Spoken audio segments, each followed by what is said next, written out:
आजच्या या कार्यक्रमामध्ये अग्गोबाई यांच्या कथेची आणखी एक झलक आपण पाहणार आहोत. आगरकर या मध्यमवर्गीय कॉलनीमध्ये अग्गोबाई, हनुमंतराव, मध्या आणि नंदिता हे एक भन्नाट कुटुंब आहे. अग्गोबाई यांचं वजन 90 पेक्षा वाढतच चाललेलं आहे, तरी देखील ते डाएटिंग करायला तयार नाहीत.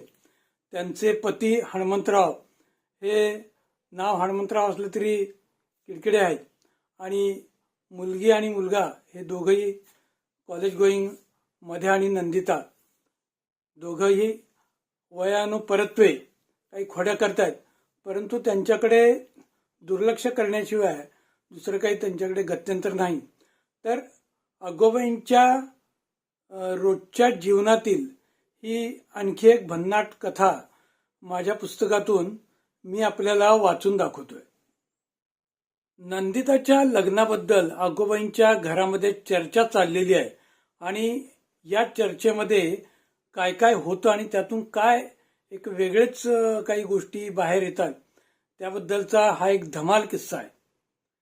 नंदिताच्या लग्नाकडे तुमचं लक्षच नाही, नुसतं टीव्ही बघत बसता आणि पेपर वाचत असता, नाहीतर मोबाईलवर ट्रोलिंग करत असता, अशी ही अग्गोबाईंनी 100 वेळा केलेली तक्रार हनुमंतरावांनी 101व्या वेळी ऐकली आणि ते पुन्हा जावई शोध मोहिमेला लागले. सर्वप्रथम त्यांनी नंदिताची पत्रिका घेतली आणि ती पुन्हा दाखवण्यासाठी ते बेळकुंद्रे भटजींकडे गेले. मात्र वाटेत त्यांच्या मनात असा विचार आला की बेळकुंद्रे भटजी काय आपल्याच कॉलनीमध्ये राहतात, ते आपल्या संपूर्ण कुटुंबाला चांगले ओळखून आहेत, तेव्हा ज्योतिषी कसा एकदम निष्पक्ष पाहिजे. हा विचार मनात येताच अर्ध्या वाटेतच हनुमंतरावांनी रस्ता बदलला आणि व्यावसायिक ज्योतिषाचार्य काका फडणीस यांच्याकडे जायचं ठरवलं. काका फडणीस हे त्याच कॉलनीतले नव्हते, त्यांचं अपार्टमेंट चांगलं 7-8 किलोमीटर लांब होतं. पेपरमध्ये ते जाहिराती देखील देत होते. त्यांच्या स्वतंत्र फ्लॅटमध्ये त्यांनी हा व्यवसाय म्हणजे ज्योतिष सांगण्याचा व्यवसाय थाटला होता. हस्तरेषा पाहून आणि जन्मपत्रिका पाहून आम्ही तुमचं ज्योतिष बरोबर सांगू, अशी त्यांनी जाहिरात केलेली होती. काही कॉलन्यांमध्ये पॉम्पलेटही वाटलेले होते. तसं एक पॉम्पलेट आगरकर कॉलनीमध्ये हनुमंतरावांच्या घरी येऊन पडलं होतं. तर त्याच्या आधारावरून ते काका फडणीस यांच्याकडे आपली मुलगी नंदिता हिच्या लग्नाचं विचारण्यासाठी गेले. त्यांची अपॉइंटमेंट घेऊन मगच जावं लागायचं. ठरल्याप्रमाणे फडणीस काकांची अपॉइंटमेंट घेऊन त्यांनी 500 रुपये फी भरली. ठरल्या दिवशी फडणीसांसमोर नंदिताची जन्मपत्रिका ठेवत हनुमंतराव म्हणाले, हे बघा आमच्या नंदिताची पत्रिका, या कार्टीचं केव्हा लग्न होते असं मला झालं बघा. ते ऐकून ते फडणीस काका रागाने म्हणाले, अहो मुलीला कार्टी काय म्हणता, संस्कृतमध्ये कार्ट म्हणजे अंत्यसंस्कार. आपण आपल्या पोराला किंवा पोरीला कार्टे किंवा कार्टी म्हणताना थोडा जरा विचार करत जावा, कुठल्या शब्दाचा काय अर्थ निघेल हे काही सांगता येत नाही.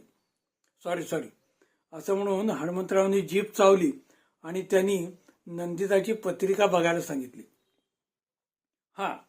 ती पत्रिका पाहून फडणीस काका म्हणाले, मुलीच्या मातृस्थानात भक्कम ग्रह दिसतात, आईचं वजन किती, आता त्याचा इथं काय संबंध आहे.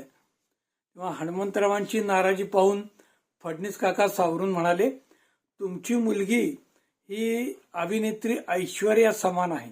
म्हणजे असं, ऐश्वर्याच्या लग्नामध्ये जशी विघ्न आलेली होती ना, तशी विघ्न ही नंदिताच्या लग्नात देखील येणार आहेत.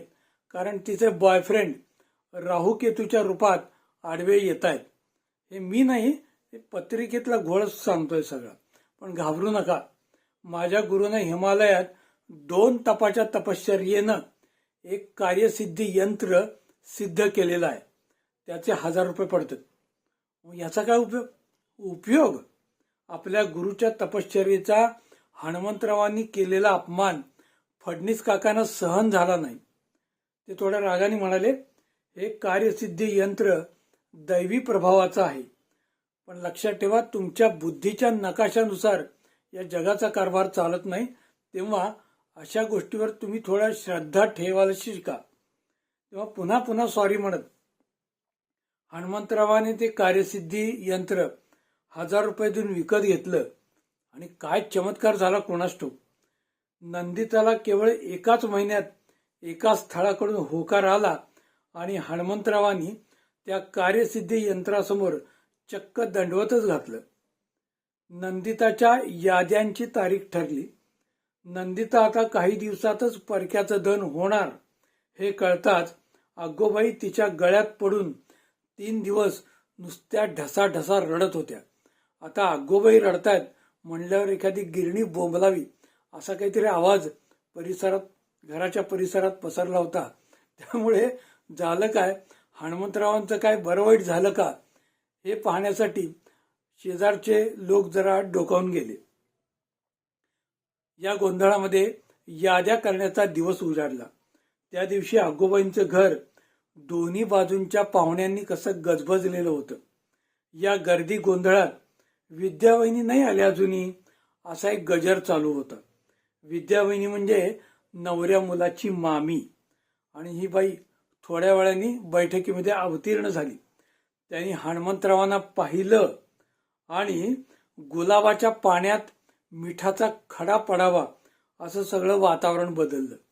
कारण या विद्यावहिनींनी अनेक वर्षापूर्वी हनुमंतरावांचं स्थळ पाहिलेलं होतं आणि ते नाकारलेलं होतं. ज्या माणसाला मी नाकारलं त्या माणसाच्या मुलीशी जर तुम्ही लग्न केलं तर मुलाचा मामा लग्न मंडपात पाऊलही ठेवणार नाही अशी धमकी विद्यावहिनींनी याद्यांच्या वेळी दिली. आणि चिंतित मुद्रेनं हनुमंतराव पुन्हा ज्योतिषाचार्य फडणीस काका यांच्याकडे गेले आणि म्हणाले, तुमच्या कार्यसिद्धी यंत्राचा प्रभाव दिसला, पण तो अर्धवट प्रभाव दिसला. नंदिताचं लग्न ठरलं आणि मोडलं पण. आता त्याला काय करणार मी? फडणीस काका नेहमीच्या व्यावसायिक शैलीत म्हणाले, कार्यसिद्धी यंत्र तुम्ही जसं माझ्याकडून घेतलं तसं मुलाकडच्या लोकांनी सुद्धा घ्यायला नको का? टाळी कधी एकाच हाताने वाजत नाही. फडणीस काकांचं हे अजब धंदेवाईक तरकट ऐकून हनुमंतरावांनी मात्र डोक्याला हात लावला.